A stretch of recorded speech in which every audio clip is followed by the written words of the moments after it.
sinuporta ng Team San Isidro at Team Gapan ang gymnasium ng Wesleyan University kahapon. Sa umpisa pa lang ng paghaharap ng dalawang koponan, hiyawan na ang bumungad sa first quarter.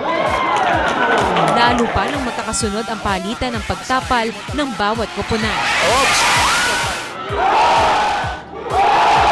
Naging maalat man sa una ang bola para sa Team San Isidro, agad naman itong bumawi sa kalaban sa pamamagitan ng sunod-sunod na basket dahilan ng pag-abante ng kalamangan sa pagtatapos ng first quarter sa score na 22-16.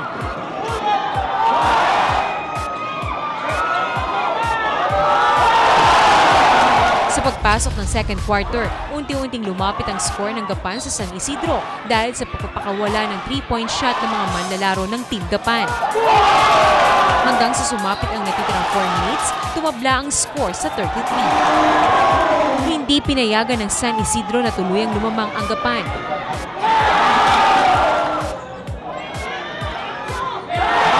Kaya naman sa pagtatapos ng second quarter, lamang pa rin ng 6 na puntos ang San Isidro sa score na 43-36. Sa third quarter, mas lalong nag-init ang Gapan. Matinding opensa ang ipinamalas ng Gapan kaya lumapit sa 56-55 ang score. Lamang pa rin ng isa ang San Isidro sa pagtatapos ng third quarter.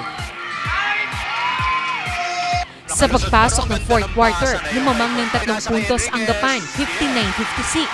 Subalit sa oras na 8 minutes and 24 seconds, nagtabla ang laban sa score na 59. Muling lumamang ang San Isidro sa pagtutulungan ni Gonzales at Jejeluz kung saan lumobo ng 7 puntos ang lamang. Sa last 2 minutes, hindi na nakahabol ang Gapan sa kalamangan ng San Isidro hanggang sa magtapos sa score na 83-74. Itinanghal na MVP si Edu Jejeluz ng San Isidro dahil sa ipinakitang gilas sa paglalaro, pamumuno sa isang team at pagiging sports sa laban sa simula pa lamang ng palaro. Hindi ko naman po expected yung MVP kasi po, ang importante po sa akin, yung champion po. Mas masaya po kami kung magka-champion po kami lahat. Buong suporta rin ang ibinigay ng punong lungsod ng Gapan, Mayora Marisa Natividad at punong bayan ng San Isidro, Mayor Dong Lopez Jr. kasama ang mga konsehal ng bayan. Nagpasalamat naman si Mayor Lopez sa mga manlalaro maging sa mga sumuporta, lalong-lalo na kay Governor Oy Umali.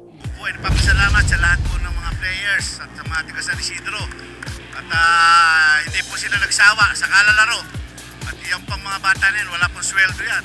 At yung mga manonood po yan, kasama namin yung 80% po tao rito kasi taga San Isidro. Sa ating pong butihing gobernador, kami po ay nagpapasalamat at kami po ay handang sumuporta, lalo na po sa larangan ng basketball. Kahit anong oras po kami imbitahan, okay po sa bayang San Isidro.